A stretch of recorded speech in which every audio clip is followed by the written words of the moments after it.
నీ దుఃఖాన్ని చూసే దేవుడు నీ దుఃఖంలో వదిలిపెట్టేలే దేవుడు కాదు. నీ దుఃఖాన్ని దేవుడు సంతోషంగా మార్చే దేవుడు. నీ కన్నీరును తుడిచే దేవుడుగా ఉంటున్నా. నీ బాధను తొలగించే దేవుడుగా ఉంటున్నా. నీకున్న వేదనను మార్చే దేవుడుగా ఉంటున్నా. నీ దుఃఖమును ఆనందముగా దేవుడు మార్చే దేవుడుగా ఉంటున్నా.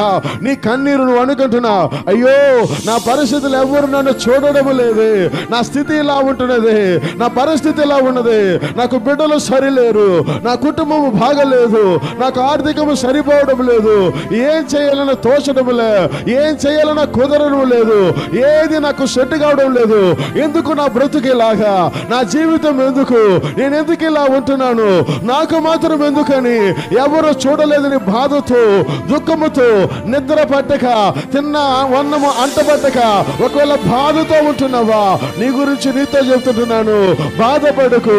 ఆ తల్లి కన్నీరును తుడిచిన దేవుడు, ఆయన మరణించిన దేవుడు కాదు, ఇంకను మన మధ్యలో సజీవముగా ఉన్న దేవుడుగా ఉంటున్నాడు. హల్లెలూయా.